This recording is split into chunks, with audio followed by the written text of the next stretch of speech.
Sunitha Williams ഈ ജനുവരിയിൽ കോഴിക്കോട് വന്നിരുന്നു. കോഴിക്കോട് ബീച്ചിൽ പതിവ് പോലെ അവർ രാവിലെ നടക്കാനിറങ്ങി. തിരിച്ചറിഞ്ഞ ജനങ്ങൾ സിനിമാ താരങ്ങളെ പൊതിയുന്ന പോലെ അവരെ പൊതിഞ്ഞു. ബുദ്ധിമുട്ടി വിഷമിച്ച് അവർ കഷ്ടപ്പെട്ട് പെട്ടെന്ന് തന്നെ എങ്ങനെയോ രക്ഷപ്പെട്ട് ലോഡ്ജിലെത്തി. വിവരം പറഞ്ഞ് പത്രക്കാരെല്ലാം വന്നു.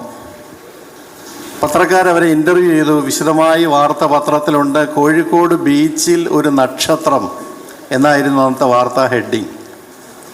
അവർ പറഞ്ഞ കാര്യങ്ങളൊന്നും പറയാൻ സമയമില്ല. ഒറ്റ കാര്യം, 608 ദിവസങ്ങൾ ബഹിരാകാശത്ത് ചിലവഴിച്ച ഒരേ ഒരു വനിതയാണ്.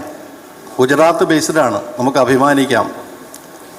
62 മണിക്കൂറും 6 മിനിറ്റും ട്രെഡ്മില്ലിൽ ബഹിരാകാശത്ത് മാരത്തൺ നടത്തി ലോക റെക്കോർഡിട്ട നമ്മുടെ അഭിമാനമാണ്.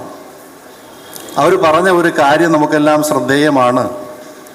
ഞാൻ ബഹിരാകാശത്ത് നിന്ന് ഭൂമിയിലേക്ക് നോക്കിയപ്പോൾ ഭൂമിയിൽ അതിരുകളില്ല, വേലികളില്ല, മതിലുകളില്ല.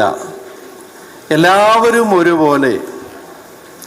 ഈ ഭൂമിയിലെ മുഴുവൻ മനുഷ്യരും അനുഭവിക്കുന്ന സൂര്യപ്രകാശം ഒന്ന്, ചന്ദ്രൻ്റെ ശീതളിമയൊന്ന്, എല്ലാവരും കുടിക്കുന്ന ഉപയോഗിക്കുന്ന വെള്ളം ഒരേ മഴമേഘത്തിൽ നിന്നും പെയ്യുന്നത്, ഒരേ കാറ്റാണ്, വായുവാണ് ശ്വസിക്കുന്നത്. എന്തിനാണ് പിന്നെ മനുഷ്യർ ഇങ്ങനെ തമ്മിലടിക്കുന്നത്? എന്തിനാണ് ഇങ്ങനെ പരസ്പരം വിദ്വേഷം പുലർത്തുന്നവർ ചോദിക്കുകയുണ്ടായി. സഹോദരങ്ങളെ, ഇതാണ് നമ്മുടെ ഇഫ്താറിൻ്റെയും സന്ദേശം.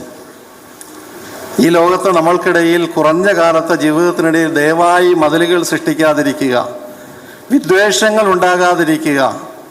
പ്രവാചക തിരുമേനി സ്വല്ലല്ലാഹു അലൈഹി വസല്ലം അരുൾ ചെയ്തു, ഫഹുവ ഷഹറുൽ മുവാസാത്ത്. വിശുദ്ധ റമളാൻ സൗഹാർദ്ദത്തിൻ്റെ മാസമാണ്, സഹാനുഭൂതിയുടെ മാസമാണ്, സഹകരണത്തിൻ്റെ മാസമാണ്.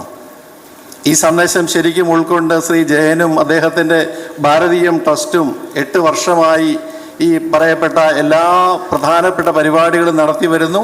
ഒരുപാട് സഹായങ്ങൾ ചാരിറ്റി ചെയ്യുന്നു. എല്ലാ അനുഗ്രഹങ്ങളും ഉണ്ടാകട്ടെ. ഇവിടെ പങ്കെടുത്ത് നമുക്ക് എല്ലാവർക്കും മനുഷ്യരായി, നല്ല മനുഷ്യരായി ഒന്നിച്ച് ഒറ്റക്കെട്ടായി നീങ്ങാം.